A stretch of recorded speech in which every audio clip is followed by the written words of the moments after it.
live.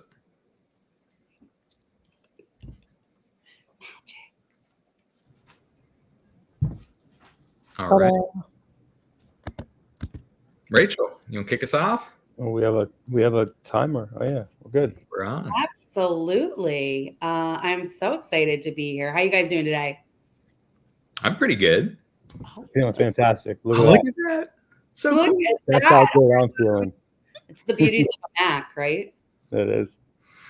Absolutely. Happy to kick us off. So thank you so much, everyone, for joining us today. We are really, really excited to be with you.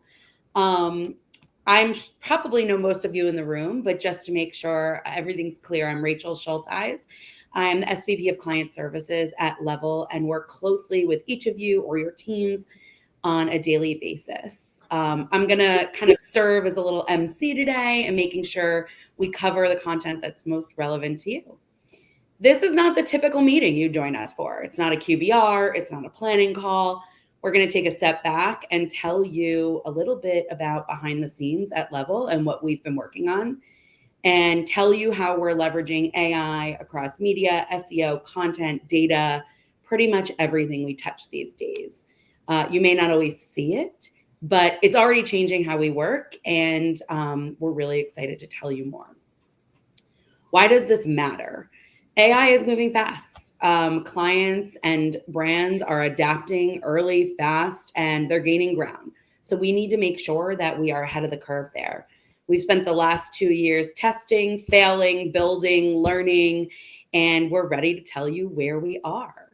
So who do we have in the room today? I am really excited to have Pat and Arsham join me. Before I toss it over to them to introduce themselves, just a little personal information about me. I am a mom, a wife, and if you asked my friends, I am famous for my antipasto platter. If you come over for any party, it is definitely well stocked. I believe in clarity, momentum, a good plan, and I thrive on a good spreadsheet. Oh, I love it. Tell Rachel, that is a tough act to follow. Although I got to get invited to the antipasto tray next time, so that's good. Good. That's a good inside tidbit. I'm Pat Van Gorder. I'm president, head of partnerships, co-founder of Level. Back now, 15 and a half years ago, which is crazy. Time flies when you're having fun. And I'm so excited to be, part of the team that's going to talk to you a little bit about this incredible moment that we find ourselves and that you find yourselves in partnership with us at this moment of, the AI inflection moment. The thing that my friends would say about me is probably that I am a giver of mostly unrequested advice, and the person that accidentally takes charge of the plan for the day, regardless of who's technically coordinating it. So maybe a little bit of a bossy streak in the background.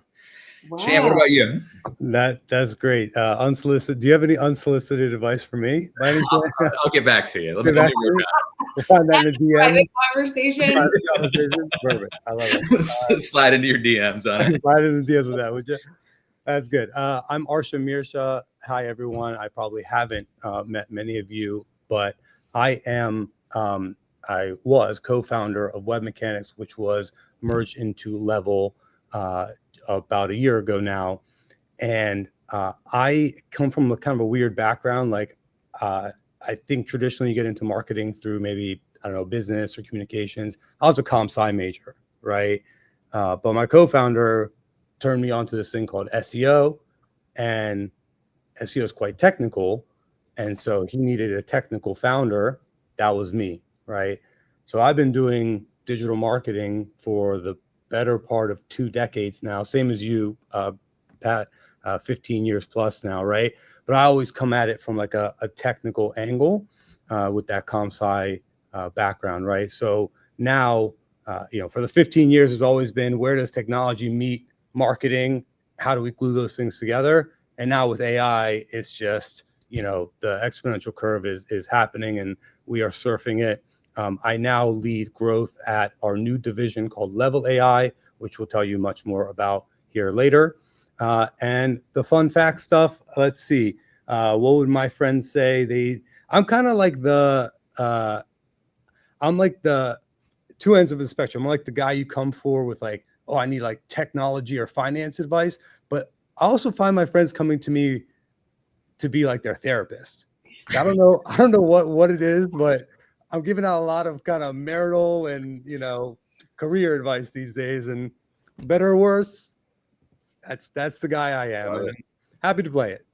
So I love it. Well, now I know who to go to for both solicited and unsolicited advice. That's right. Thanks, guys. Okay, so let's walk through the agenda just so we're all on the same page for today. We're going to start with a little baselining. What does the AI-powered future look like? And how are we engaging with that? We're going to talk about how we're using it to deliver epic wins every day, not just for our clients, but for ourselves and operationally. We'll talk through the power of AI beyond digital marketing. Of course, that's where our core experience is, but we do it everywhere. If you work at Level, you live and breathe an AI-powered future. And then we'll have some time for Q&A. We want to keep this really straightforward, practical, and we want to make sure that you come out of here with great ideas and understand how AI is impacting the work we do with you each and every day. So I'll hand it over to Pat.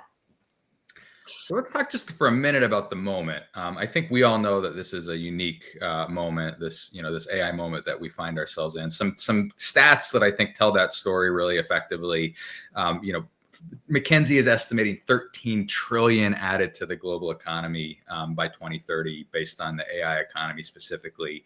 Already very high expectations of our end users, our end customers, around what level of personalization is included in their experience exploring brands. 73% of users in a Salesforce survey expecting hyper-personalized experiences. And then our own data shows, when we've transitioned to what we call AI optimized search campaign structures, which we'll talk a little bit about later. We've seen a 30% on average lift in terms of better performance in terms of cost per conversion. So it is very much a moment of haves and have-nots, and we are leaned in as an agency and leaned in. We actually developed this, a couple of these slides with some partners at Google and at other tech companies to sort of make sure that they know that we know that this is a special moment for our clients, and that we want to have sort of access to the best of what they're developing. One of the things that we're going to talk about today is just one of the ways that AI is changing the entire marketing ecosystem foundationally and down to the studs. And it's the idea that search experience has changed, right? This very profound piece of how we as marketers have engaged, and the value that Level has created, for brands like yours over the years, has been, this sort of linear search experience, search, click, website, action, that is being increasingly and in an accelerated manner turned on its head into more of a conversational, recursive place where less and less control, we have less and less control over which searches end in clicks versus don't. Some of the most recent stats, you've probably seen this, many of you I'm sure follow Rand, 65%, almost 2/3 of searches now ending without a click. So the zero click world, a very real thing, and click-through rates plummeting 30% by our own data in terms of for organic search. Now we are seeing more queries, and that right now is sort of meaning that the balance is still net positive, but very, very quickly the experience, the user experience is changing, and the expectations of the end user are changing. What this means fundamentally and foundationally is that it's no longer enough to rank in the way that we've thought about ranking in the past. Really, what our AI for SEO search practice is about, which Rachel's going to talk to in a little bit, is about showing up in the conversation, being a credible source, anticipating the question, showing up with a very specific response to that, and then measuring both visibility and reach that comes and citation that comes from that visibility. But that is sort of the shift from more of a rankings. We're trying to get keywords into the first pages of the SERPs to how do we show up consistently in these conversational settings. The mindset shift that we are taking as an agency and that we're encouraging those around us to take with us is it's going from this idea of the agency as the growth hackers. We've got 6 awesome tricks to hyperdrive your funnel. You won't believe number 3. Going from that mentality of tricks that game the system as sort of the main source, the main vector of agency value, to the agency as systems orchestrators, right? Ultimately, we are connecting the pipes. We are connecting, the data picture in such a way that allows us to enable you and your first party data to go out and do incredible things, both from an acquisition perspective and from a down funnel nurturing perspective. And it takes a mindset shift to try to do that in partnership and in coordination with the incredible technology and tool stack that's out there, rather than trying to build exclusively our own things. We are really leaned in on the hundreds of billions of dollars that are being invested by major media partners, Google, Meta, et cetera, to hyperdrive the acquisition funnel.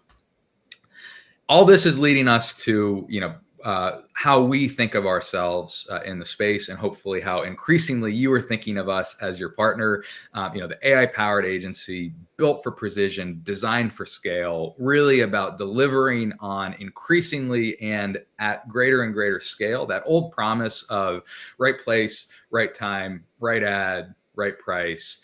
That's is something that we all as marketers have understood and strove for many, many years. But finally, the technology is catching up with that aspiration. And that's a really exciting moment to be in. And we're going to spend the rest of this time unpacking some of the specific ways that technology has caught up to the moment. This is not meant to be comprehensive. This is not everything. We have a whole, we could do a whole nother webinar. We probably should do a whole nother webinar on some of the analytics and measurement framework and conversational reporting and things like that, which are increasingly central. But let's talk about some of the specifics. Okay. We have for this. So we've covered the big picture. Now let's talk about how AI is showing up every day in the work that we do for you. So I'm going to start by walking you through what we call our AI-powered performance workflow. It has AI baked into how we support strategy, execution, and what it means for the way we plan, launch, and optimize campaigns. So this really started from our proven process, which is something we really have operationalized here at Level, and begins from the day a contract is signed. So it goes into how we onboard, how we manage, how we optimize, how we perform. And we went through each stage in that process and identified opportunities for efficiency gains or enhancements through AI. So we're leveraging various tools that are embedded throughout the workflow to make sure that we're working smarter, faster, better, harder, right? Or not harder, I guess. We want to be smarter. So we go through each of these stages, right? And what's really important, I'll pull out a few core things here, is first research and strategy. The ability to leverage tools from a strategic perspective has been game changing. It allows us to deliver PhD quality reports in hours instead of months.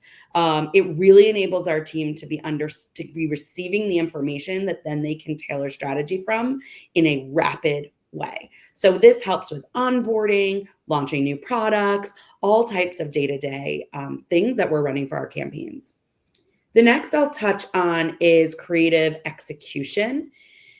Creative and AI is really a hot topic these days, and a lot of clients have expressed concerns, right? How does this impact our ability to own our creative? How does it impact our ability to QA it? We'll talk a little bit about how AI is embedded in our creative process, but we believe strongly in leveraging AI for brainstorming, concepting, initial creative, but our humans are still bringing it to a new level. We're creating unique, customized work for you with partnership of AI. And then last, I'll touch on measurement and reporting. This is a huge area where we definitely have opportunity to continue to grow. But what it allows us to do is digest huge data sets and pull out real insights very quickly. So our team is able to improve and optimize much faster, and they're not spending hours and days figuring out what the data is saying. In performance media, you used to come into your morning and spend the first 6 hours updating pacing sheets and pulling in data from 12 platforms and making sure that you understood what's going on. Today, when our team walks in, that information is already there for them, and they can start doing the hard and, frankly, most interesting work. So I touched a little bit on our peak performance process already, but just want to reiterate, because not everyone in this group may have really had access to understanding what goes under the hood here. So this process is something we continue to iterate, but is truly proven across all of our clients.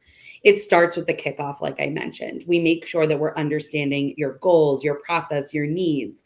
We have a very thorough onboarding that includes discovery meetings. For those of you that are newer to Level, you've engaged in this process. We've been evolving it over the last year or so, but it came from proven processes that already existed through all of the different agencies that we've integrated together. And now we've got the best of the best. Then we go into the go live phase. And this is typically kind of a do no harm, right? We want to push live, we want to test things, but we want to make sure we're stable. And then we go into a flywheel of epic wins. And you'll hear us talk about epic wins a lot in our regular meetings with you. This is what it means to grow your business, right? An epic win can be in the day-to-day, but typically it's huge revenue wins, launching new products, the things that are going to change the trajectory for your business. And that's where we want to be focused. So let's talk a little bit about how AI search is something that we are introducing and launching with many of our clients. As Pat mentioned, AI search is really a new animal, right? This zero-click environment. People are doing research within tools like ChatGPT, Perplexity, Gemini, and then doing a brand search potentially, or going straight direct to your site. Some people are not going through the typical user journey we used to see. So we need to adapt and make sure we are where they are. And ensuring that you show in these AI experience searches and conversations is very different than traditional SEO. And so we really needed to adapt our team and make sure that we were covering both bases. So that's really where visibility comes in. Are you in the conversation? Are you appearing when someone searches for something relevant to your business in ChatGPT? Number one question. The next is, how are we tracking engagement with that content? Are there tools to do it? How reliable are they? So we've created an infrastructure leveraging third-party tools that allow us to understand what's happening in those platforms in addition to our typical website analytics. And then last but certainly not least, organic synergy. We want to make sure that this content is optimized for both AI search and traditional search. And these are different things. So we're talking to two different types of algorithms, two different platforms. We need to make sure that we're generating content that really speaks to both environments. So how are we doing it? So first we just have to talk about, and I'm reiterating really what Pat mentioned, is that the ranking is no longer enough. If you're only worried about traditional SEO and ranking, you are likely not appearing in the AI search engines, or if you are, it's luck. So we want to make sure that we have a strategy in place. So how are we going to do it?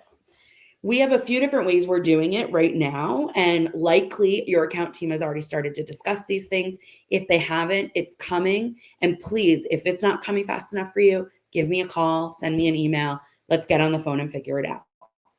But first is the AI opportunity audit. And this is something where we really start to identify and benchmark, where are you? Are you showing at all today in the AI search environment? The next is, how do we optimize your site, your content, all the various inputs so that you are showing? And this includes things like AI-friendly FAQs, how-tos, explainers, and they have a different take than some of the more traditional aspects. Next, we go into topic modeling. How do we strengthen your presence? How do we make sure we're connecting all of these concepts?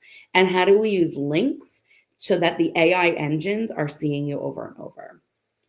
We've built out a platform for AI assisted content, which allows us to generate more content for you in a way that is customized for these search engines. So we'll talk a little bit about how we're doing that a little bit later in the presentation. And then last but certainly not least, tracking and iteration. Just like anything you do with Level, we want to make sure we have the best tracking in place, that we have dashboards and visibility into that data in real time, and that we're continuously iterating and testing.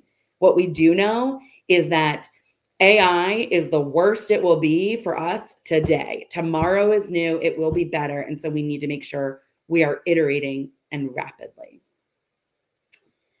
So let's talk a little bit about how the full picture really matters. A lot of our clients or clients that come to us may think of paid and organic as separate, different teams. They're not overlapping. And now we've got this whole AI search in there.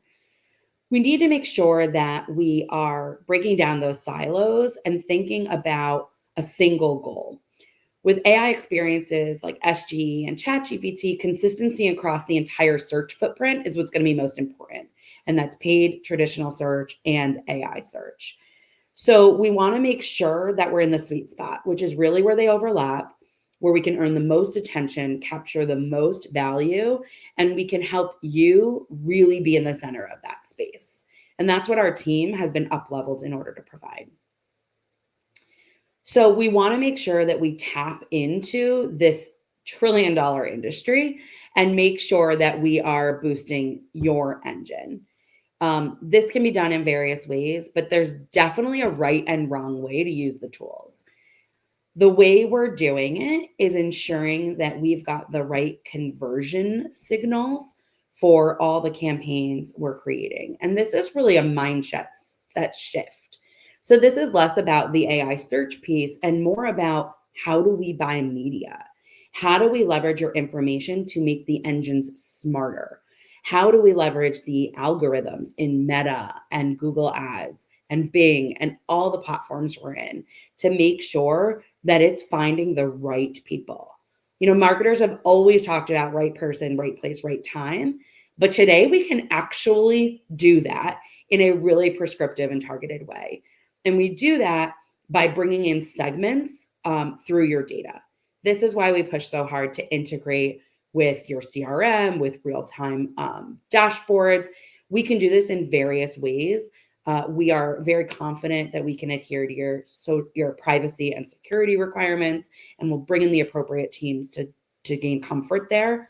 But ultimately, what this data allows us to do is drive value-based conversion signals.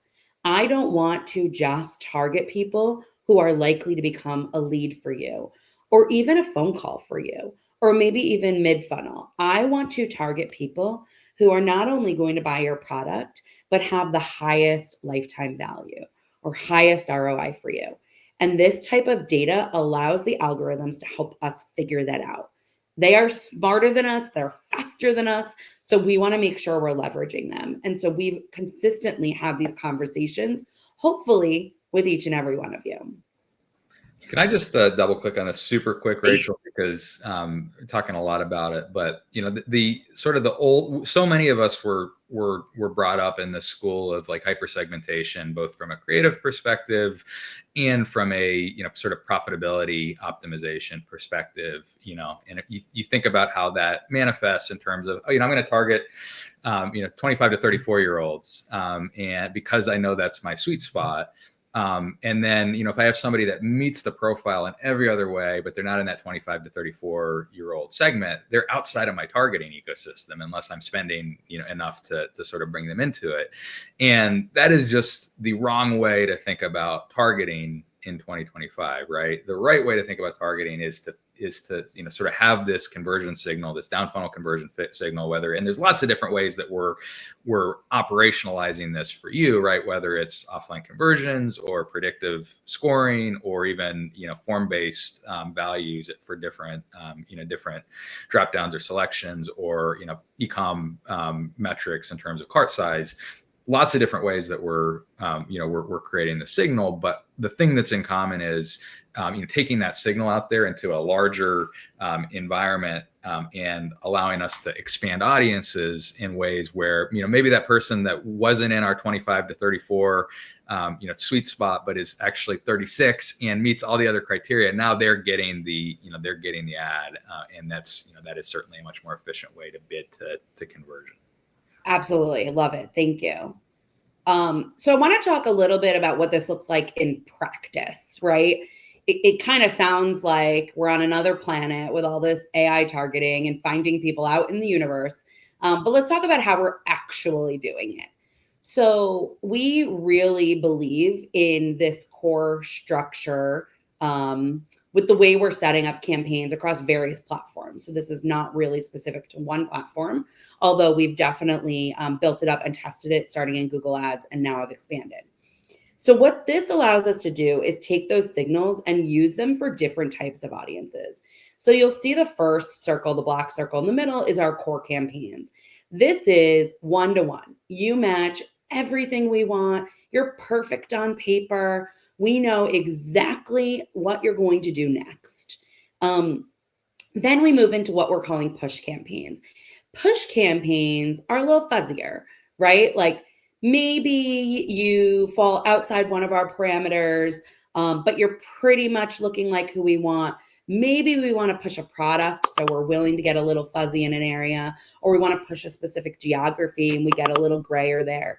This is where we can kind of pull levers beyond our super, super tight finite audience. And then last, but certainly not least, is what we call incremental campaigns. And this is a little bit more widespread.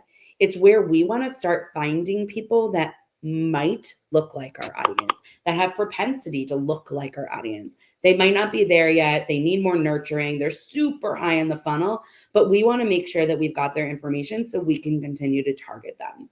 We use these 3 layers in all the campaigns we're creating and make sure that you understand the various parameters around them and how we're allocating budget against them. So one of the beautiful things about bringing in the data, and one of the biggest mindset shifts in as we work with you to bring in the data, is that it allows us to build custom scoring models. And these scoring models we can then implement, right? So within platforms, you're typically able to pick broad targeting and even value those broad targets. Someone who fills out a form is worth more or less than someone who makes a call. You can put dollar values around these things, even further funnel conversion, even someone who makes an appointment or enrolls in a program or buys a product. What this data allows us to do, though, is score them before they even get down there. And it helps us identify and prioritize inbound leads differently. So we can pull in third-party data information as well as platform information to understand how we believe that lead or prospect will behave before they do it. This can be used for how you manage inbound leads. Do you put them into an AI workflow, or do you call them immediately? Do you put them in nurturing? Do you know what type of product that may make sense to them based on their household income, based on their demographic, based on their geography? All of these levers can be put in place to provide true customer intent signals. This is game changer, right? It is beyond what you think of as lead scoring. It's beyond customer match. It is really next level. And our data team, which has in-house data scientists, is working to build out these custom models. And this is something we'll be talking to you over the next 6-12 months of how can you take advantage of this logic, this intensity, and this predictive modeling. Rachel, I think we're getting some feedback also on messages when they're coming through for you. So you want to absolutely that, please. Popular Rachel Slack. Her Slack is on fire as usual. Oh, you hear my Slack? I'm so sorry.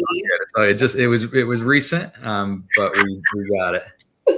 I am sorry. I will figure out how to turn that off. To be honest, my day-to-day conversation is I have explained how we're working it throughout our day-to-day operations, but Arsham, can you take us, what is beyond that? I don't know. Do we want to hit this question from Jennifer right now, or do we want to hold on to it for Q&A? Sure. Up to you guys. So Jennifer's asking, what's the difference between a nurture? There we go. Pull it up. Thank you, Evan.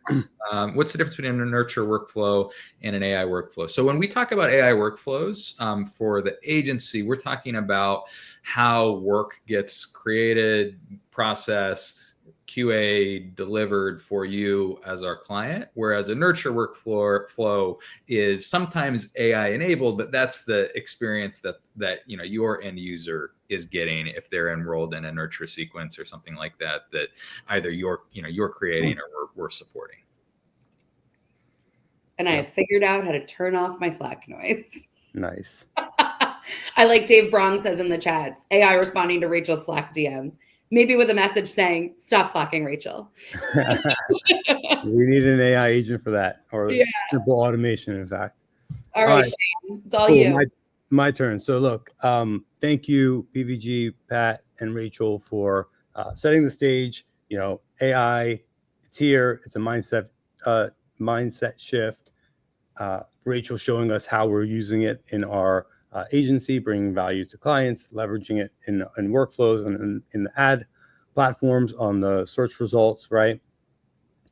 I want to talk to you guys, introduce you to a new division that we have called Level AI or Level Agency AI, where we are basically taking our in-house innovation team and R&D teams and opening them up to the world to provide consulting and AI enablement services, basically. So you may be thinking, consulting, Level AI consulting, aren't you just a digital marketing agency? Yes, we are, definitely. You've heard a lot about that. But I think like at our core, we're also technologists, right? We're also super curious. It's in our DNA. If you can read behind me, this says learnaholics. Like that's a hashtag in our Slack, right? Learnaholics. Like we are just insatiable appetite for learning, for tinkering, for testing and improving, so that we can bring, value to you, our clients, right? And so it's in our DNA, and we've been doing this since day one. Whether it was, growth hacking, like PVG was saying, Pat was saying, the 6 tricks to trick Google, or whether maybe it was the mobile revolution, or it was MarTech, marketing automation, right? Now it's AI. Now AI is here. And we've always been investing in innovation and R&D. Now the AI is here. The stats are crazy. I mean, Pat started showing you guys some. I have some more, right? We estimate there's going to be $1.3 trillion of spending. Not we, Forbes is estimating that, up from $214 billion spent on AI infrastructure, training, etc. That's like a 30+% compound annual growth rate. That's crazy. And Pew Research says 55%, more than half of adults are already interacting with AI multiple times a day, right? Or a week. And then IBM Institute researched thousands of CEOs, and they find that over 3/4 of them say, you have to have AI to be competitive and to have a competitive advantage, right? So AI is here, and in our view, you have 2 choices. You adopt it into your workflows, into your marketing campaigns, what have you, or you become obsolete, frankly. Those little Lego dudes, they're adopting the hell out of it. They're breaking open the laptop. Yeah, what are they doing? They're breaking open the laptop, seeing the inside of it, seeing how it's all working, right? And so look, the Fortune 500, they know this, right? 99% of the Fortune 500 are integrating AI into at least one business function. Don't ask me who that 1% is. That's the obsolete, take your money out of their stock if you can, right? But more interestingly, and I think this speaks to our audience, our clients, and you all out there, is that when 4,100 businesses were researched, 85% of them fear losing competitive ground to their competition who might be using AI to become more productive or deliver a better user experience, like integrate AI into their products and services, right? So that's the overwhelming majority, right? 85%. But then 50% of those are 50% of them are going to spend more to try to close that gap. But that same 50% is stuck. They feel stuck in kind of a proof of concept stage or in a business case stage, right? They're unable to actually crack the code or make progress with adopting or integrating AI into their businesses, right? And why is that? Well, we get it. AI adoption's not easy. There's many challenges, right? To name a few, it's costly. It's something else you got to do. It's complex. It's a new technology. You don't know if the ROI is going to be there, right? Then you have data silos. You have privacy and policy and governance management. All that, not even touching on kind of workforce readiness. And I'm sure many of your workforces out there are potentially afraid of AI, right? Afraid that it may take their job, speaking frankly, right? Or they have literacy gaps because they don't have time, or they haven't had the training, or something in between, or maybe y'all are ahead of the curve and are providing that, and that would be awesome. Happy to hear, right? More stats for you. It's just AI adoption can fail at so many different places, right? Whether it's the financials aren't there to try it because maybe the CFO is saying, hey, I don't see the ROI, so I'm not going to give you the budget. Or MIT found that 80% of AI projects are failing because of poor data quality, right? But really, and those are all challenges, but one major challenge that we're also finding as we talk to different businesses is that AI is more than just like a technology challenge. It's also an organizational change management challenge. It's actually more so a change management challenge and problem than it is a technology problem, right? So Microsoft says that 2.4x as many employees will fully support AI initiatives when they're engaged in an effective organizational change management and training. And so that we have taken that a level. We've taken that in our innovation, and our R&D team has shifted our focus to change management, beginning at really at the start of this year, but we've been doing it ever since the beginning of time, but also when ChatGPT came out, right? And I think we've cracked the code, right? We've failed, we've built, we've learned, we've trained, we've built hundreds of automations, hundreds of workflows. We've trained our staff with over 500, more than 500 now, training hours logged in just one quarter. We've built AI agents.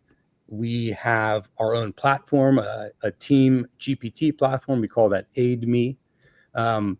We've tested hundreds of tools, implemented them. You saw that on one of the slides that Rachel shared earlier. And we're doing all this really to drive value for you, our client, right? So that's what our R&D and innovation team has been doing inward. And when we kind of take a step back and look at that, we're like, wait a second, what are we actually doing here? We have kind of a what's our process for this? How can we help other companies with this? And we've come up with a proven process, just like we have one for the agency and digital marketing deliverables, right? We have a proven process now for our AI adoption journey, right? I'm not going to read every word, but it starts with exciting your team, showing them the possibilities, right? Equipping them, which is essentially training them, then evaluating different use cases that you might have. And there are a ton of them. And you can't do them all at once, right? So we're going to find those golden use cases. We're going to envision what a future looks like. So we'll have clear plans, and we can take those to the CFO and the CEO and say, let me show you the ROI. And then we're going to execute, and we're going to build it. So we are in this kind of, and we're doing this as more of a loop than a straight line. But the outcomes are definitely a loop, a compounding machine, if you will, right? What can you expect? Well, when you excite your people and you equip them, you get a common understanding. You get everyone aligned to what AI actually means for your business, how it can deliver value. You get a culture of confidence. You empower your teams. And I want to asterisk this one because I'm going to tell you a couple examples of this. You get a culture of confidence. It's really cool to see, right? Remember, a lot of people are still to this day fearful of AI kind of, maybe taking their job or something like that. And we had that too. I'm not going to lie to you. We had that inside our agency as well, right? That I think has shifted big time. And so now we have this culture of confidence around AI and empowered our teams to drive it forward. You get the right tools for the right job so that, you are conquering unique challenges. And then ultimately you get that value, that ROI, and then the cycle repeats. Right. Hey, So, yeah. Jump in and say, like, one of the things I think is most important here is that for me as a person who's living this structure, right? Like, it's been accessible. I was not, someone who felt comfortable with AI. I am not a coder. I'm not a dev person, right? It felt really inaccessible to me. And I think that we've presented it in a way that feels accessible, presenting, etc., or exciting, and now I'm writing code and automating things on my own. And, you guys really partnered with me and with the team in a way that helped us feel like we could do it. And there's so many things that are out of the box that are not hard. So I think it can feel really scary, and thank you for making it less scary. I really appreciate that anecdote. That is just, wonderful case study, right? Thank you for the validation. And I'll show you a couple more examples of that, right? So here you have Jenna. Jenna, before she was our corporate controller, she still is our corporate controller, right? Before she was doing accounting stuff, right? Now with the power of AI, right? She's an app script automator, right? And you can't see all the Slack message here, but this is just something I found in Slack, and I'm showing off. She's like, "Hey guys, I use ChatGPT to come up with this this workflow where I'm automating this thing I used to do manually," and she's showing it off, and she gets a lot of praise and recognition for that because she felt empowered, right? So PVG, if you hit the next slide real quick, I'll show you what her workflow was. Right, she had some manual tasks in her finance department. She would pull data from QuickBooks, then she would ensure it's correct, and then she would do this and then do that, right? And everything in gray on the left boxes there is able to be enhanced by AI or done or automated by AI, right? So Jenna took her curiosity and she took her empowerment. She took it to ChatGPT and said, "Hey, I'm doing this thing. It's manual." Like, she never thought that she could automate this thing. And then she asked, "How would I automate this?" And she did it herself. Like, how cool is that? She's not a computer scientist. She's not that technical of a person. Self-admittedly, I'm not, saying anything she wouldn't want me to say, right? But I think that this is such a cool example, and it comes back to our proven process where we've, built that culture of confidence through excitement and through equipping and helping people envision what their use cases would be, right? I'll give you another example here. Here's Tanner. Tanner, before he's just a content and SEO specialist, right? Not to downplay that. Tanner's actually a very, very bright guy. And he is a content SEO specialist. He is that, but he's really smart and really cool. But now he's building AI agents. I mean, you guys hear about agents, you hear about agents of the future, blah, blah, blah. Like, this guy was writing content. Now he's writing code for AI. It's not even writing code for AI agents, right? So here's his process. Keyword research. He groups the keyword. this, by the way, this is some of the process that Rachel was talking about in the AI search stuff. Like, this is a little bit of the behind the scenes. He, groups the keywords, creates outline, thinks about the multimedia, and then, you got to review QA, get client approval, of course. But like, then all the gray boxes are now enhanced by AI. And it's one part, we get a little bit of time back because we don't have to do these things manually, but honestly, the quality is way better. We have tools to grade quality of our content. We have empirical and anecdotal ways that we grade the quality of our work. So the quality gets better because, I mean, you guys know this, these chatbot, these LLMs, these large language models, they're like PhD students. They've been trained on the entire internet, right? So we're improving our cycle times and our quality with this. So it's a really cool, kind of exciting use case. Now, one other quick case study, Level AI is its own division. So we are working with our agency, but we also have clients of our own. Here's one example of a client. They're a mid-market private equity firm. They have many portfolio companies. They use Lean Six Sigma practices when investing in and combining, portfolio companies. So they're smart folks, right? But they're like, wait a second, we're not really doing all that much with AI. Like, we should totally be doing more. Yes, we agree. So they engage us, and we come in and we do some use case workshops with them. We envision what AI could do for their business, right? We interview their leadership and their leaders one-on-one, combine all that, and come up with their golden use cases. Then we help them deploy ChatGPT teams, because if you're just using ChatGPT, there's a lot of kind of privacy and governance that you may be leaving behind or leaving on the table that you might need, especially in a private equity world. So we help them deploy that solution. And then we're working through a 90-day action plan with them. And one of the coolest things is that one of their portfolio companies, they have a almost 30-day turnaround time on quoting these enterprise deals. And we have a proof of concept working that's going to potentially reduce that down by almost half of the time. So that's real savings right there.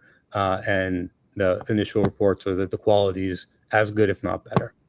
So this is some of the stuff that we're doing and having fun doing it. As maybe you can tell from my excitement, and we would love to help you all, our clients out there, with your AI adoption integration as well. Rachel, if I can kick it back to you. Yes. Wow. Okay. We covered a lot of information. Thank you so much for joining us today. As you can tell, we're excited. I hope you're excited. I appreciate you making space for this. I know you are all very busy, but this is important, right? This is what's next. This is what's now. I hope that you have a clear picture now of how we're using AI every day in the work we're doing, and maybe some ideas on how you can use AI in your day-to-day workforce as well. We want to give some space here for questions, and we're happy to answer them. Also, there are kind of two paths you can take from here if you want, in addition to, of course, reaching out directly to any of us. But we've got an AI readiness survey if you want to take a minute to complete that. And then if you want to talk to us about AI SEO, or if you haven't already, let us know. You can scan these QR codes. I'll also send a follow-up email to this session with the deck, so you can reply to me right there and we will get in touch. So let's talk about what questions you have. Feel free to put them in the chat. I don't know if anyone can talk here because I'm not in control of the space, but I think chat is the right way. Yeah, this chat seems like we'll have to follow up. We'll definitely have a follow-up email here. Can't copy the link. One thing that was asked earlier, will the slides be provided? So we'll make sure that we get the deck out to folks that were here. So absolutely on that. Aaron, great to see your name. Great info today. Which AI search platforms are most commonly used by consumers? Gemini, ChatGPT, etc.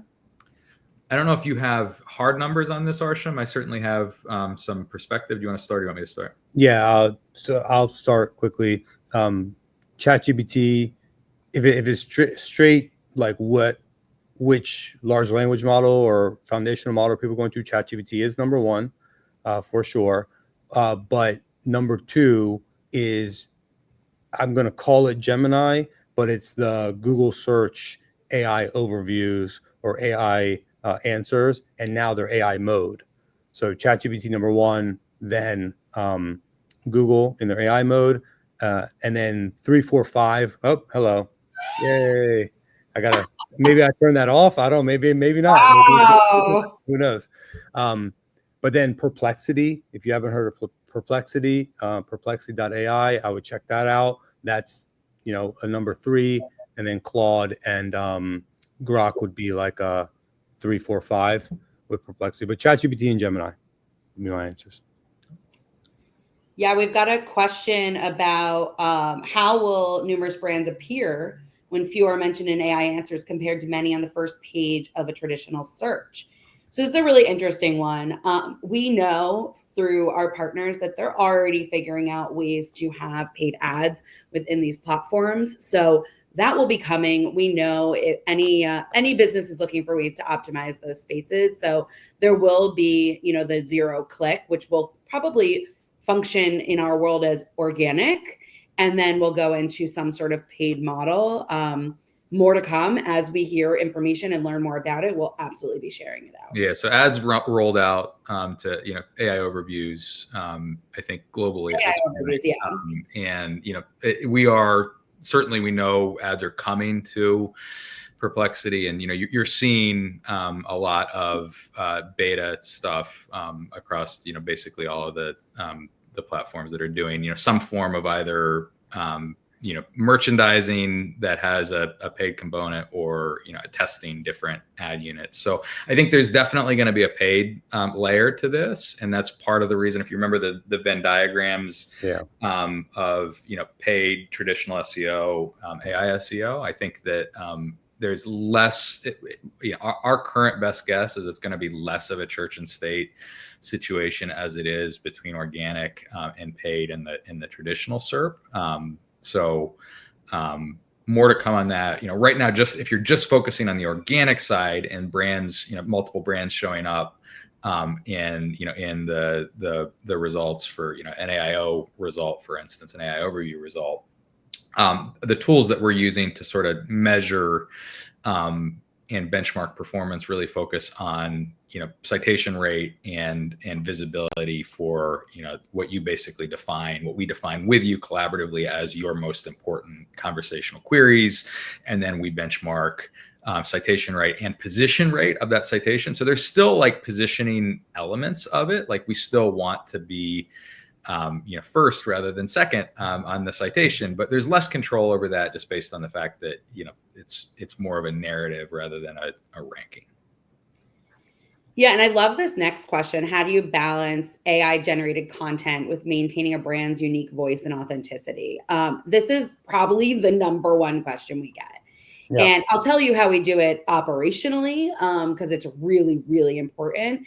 And then I'm sure Pat or Arsham may have additional things to add from a broader perspective. But we, in order to make sure that we are generating content that's unique to each client and follows their brand and their voice, we create custom agents or custom GPTs or whatever platform we're using that really bring in their information. So we've got brand guidelines, we've got past writing and creative and visuals and things that train the AI to truly be unique to you. The best example I have of this, not related to a specific client, is if anyone knows Bill Buchanan, who I report to, he has a really unique personality. And so I've created a Bill bot. And it has recordings from all of our one-on-one sessions, emails he sent me, all of these different things. And before I go to him with information, I submit it to my BillBot GPT. And I say, what's he going to question me on? What's he going to think about this? And it's really created a completely customized thought partner for me based on a unique individual. So this is something we're doing all day long for our clients. And it's really exciting to see how the algorithm is able to up-level our own thinking with this historical information. Can I add to that? Yeah. So for one, everything Rachel said is true. We're training, based on your brand's right, unique voice and all that, down to brand guidelines and all that. But then, like, we're not just crapping out AI slop and posting on your website, right? As you know, and then, but we do get more time to go back and make sure that uniqueness of the brand is incorporated and made, before it even gets to you. So that's another benefit as well. And yes, it is the number one question that we get. All right, next one, Aaron. How can AI help us better reach non-adult prospective students that are often limited by social platform rules for access? Good question.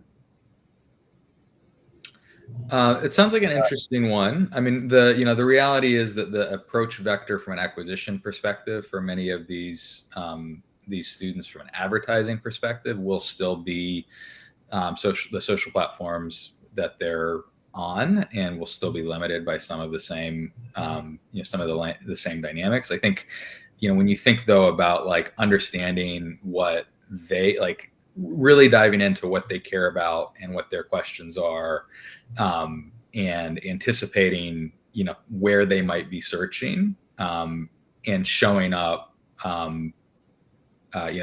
basically where they are, whether it's TikTok, using TikTok as a primary search engine, as many, young people are, or Reddit, with content that is, carefully researched to appeal to a Gen Z, individual based on, what they care about in terms of authenticity and, intention and conservatism of sort of what they, some of the things that some of them value are certainly high on the list of things that I would do. I think just everything we talked about with search signals, right? Like, yeah, they may not be on the social platforms, right? But they may be searching potentially, and so they may be, their browser might be tagged as, interested in certain types of programs, and obviously Google knows a lot about that user already, based on search history, based on browser geography, all that. So optimizing your school, campus, university for cool AI overviews. We got 3 more here. Let's try to get through them here for folks. Yep. Jennifer, creating these AI custom agents, do you create user profiles for this?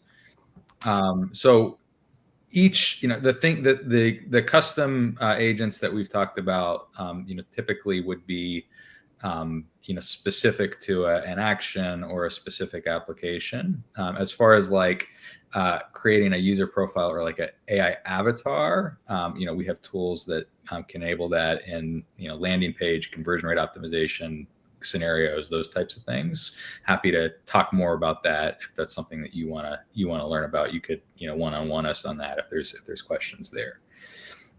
Michelle, what's the best strategy for selecting and prioritizing AI use cases that deliver real value from the outset? Arsham, why don't you take this one? Yep, couple ideas here. So one is, I would start with proofs of concept. So just try doing a part of the whole process to see if it's even possible. I would actually really start with mapping out what the process is, right, before going into trying to build something. And then beyond that, we have a solution we call design thinking workshop, where we come and we facilitate you, and more so your team, right, towards coming up with all the different use cases and then stack ranking them using an Eisenhower matrix. Google that as a strategy for prioritizing Eisenhower matrix, right, to come up with like the best, highest ranked use cases, basically. I think one quick other thing on that is, like, one of the ways that we like to help is we kind of know, based on all of our experience and failures and successes, is that we know what is going to like definitely work, versus probably won't work. And so we can help you with one of the columns is going to be like feasibility. And so we can help you fill that column out, pretty well. All right, two Can more. I just wrap up with the final question that's in here? Have you run a client's website through AI for improvements based upon target audiences? If so, what are the results? So one of the things that we are offering with kind of our new AI SEO solutions is an AI readiness audit specific for your website. We can identify through that, where you're visible today, where you aren't, and work through a roadmap that we can help implement in order to get you up to speed. So let's chat about it. Thank you all. Thanks for joining us. Thanks for being our awesome clients. Thanks for taking the time, sharing your time with us today. Really appreciate it. Thank you all. And you know where to find us. If you have any follow-up questions, get at us. We will make sure that we keep the conversation going. Thank you. All right. We'll talk soon. Thanks, everyone. Bye.